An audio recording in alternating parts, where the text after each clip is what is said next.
മക്കളെ, welcome back to midnight cooking. ഇന്ന് നമ്മൾ സാംഗാമിത്ര പറഞ്ഞ മുത്തശ്ശിയുടെ മുറി എന്ന സ്റ്റോറിയാണ് കേൾക്കാൻ പോകുന്നത്.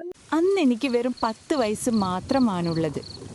രാത്രിയിൽ അനിയത്തിക്കൊപ്പം ഞാൻ ഞങ്ങളുടെ മുറിയിൽ ഉറങ്ങുകയായിരുന്നു. അച്ഛനും അമ്മയും തൊട്ടടുത്ത റൂമിലും, എന്നാൽ അമ്മമ്മ മാത്രം ഒരല്പം മാറിയുള്ള റൂമിലുമാണ് കിടക്കാറ്. ആ റൂമിലാണ് അപ്പൂപ്പൻ്റെ ഒരു പഴയ തയ്യൽ മെഷീൻ ഇരിക്കുന്നതും. അപ്പൂപ്പൻ മരിച്ചിട്ട് ഏകദേശം 20 കൊല്ലമാകുന്നു. അന്ന് മുതൽ അമ്മമ്മ പൊന്നുപോലെ സൂക്ഷിക്കുന്ന ഒന്നാണ് ആ തയ്യൽ മെഷീൻ. അന്ന് മഴയായതുകൊണ്ട് എല്ലാവരും നേരത്തെ അവരുടെ റൂമിൽ കയറിയിരുന്നു. ഏകദേശം പാതി രാത്രിയായെന്ന് തോന്നുന്നു.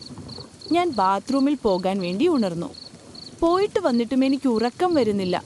ഞാൻ തിരിഞ്ഞും മറിഞ്ഞും കിടന്നു. പുറത്ത് മഴ പെയ്യുന്നതും ചീവിടിൻ്റെയും തവളയുടെയും സൗണ്ട് മാത്രം എങ്ങും ഇങ്ങുമായി കേൾക്കാം. എനിക്കുള്ളിൻ്റെ ഉള്ളിൽ നിന്നും ഒരു പേടി കയറി വന്നു. ഞാൻ പുതപ്പെടുത്ത് തലവഴി മൂടിക്കിടന്നു. പെട്ടെന്നായിരുന്നു ഇതൊന്നുമല്ലാത്ത സൗണ്ട് കേൾക്കുന്നത്. തയ്യൽ മെഷീൻ ചവിട്ടുന്ന സൗണ്ട്.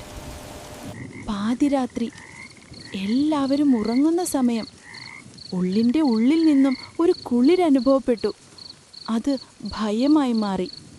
ഞാൻ എൻ്റെ ധൈര്യമെല്ലാം സംഭരിച്ച് എവിടെ നിന്നാണ് സൗണ്ട് എന്ന് ചെവി കൂർപ്പിച്ചു. വീണ്ടും ഒരു തരിപ്പ്. സൗണ്ട് കേൾക്കുന്നത് അമ്മമ്മയുടെ റൂമിൽ നിന്നും.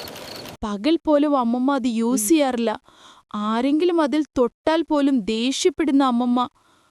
ആരാണ് ഈ സമയം തയ്യൽ മെഷീൻ യൂസ് ചെയ്യുന്നത്? എൻ്റെ ഹൃദയമെടുപ്പ് കൂടി വന്നു. എനിക്ക് കണ്ണടയ്ക്കാൻ പോലും പറ്റുന്നില്ല. മനസ്സിൽ ഒരേ ഒരു ചിന്ത, ആരാണ് ഈ സമയം? ഇനി അപ്പൂപ്പനാകുമോ? എങ്ങനെയോ നേരം വെളുത്തു. പിന്നെ 1 മാസത്തോളം വിട്ടുമാറാത്ത പനിയും ഞാനും. ചെറിയ ഇത് ഞാൻ മറന്നു തുടങ്ങി. എങ്കിലും ഇന്നും ഇടയ്ക്ക് ആ ചിന്തകൾ മനസ്സിൽ വരും. ആരാകും ആ ടൈം?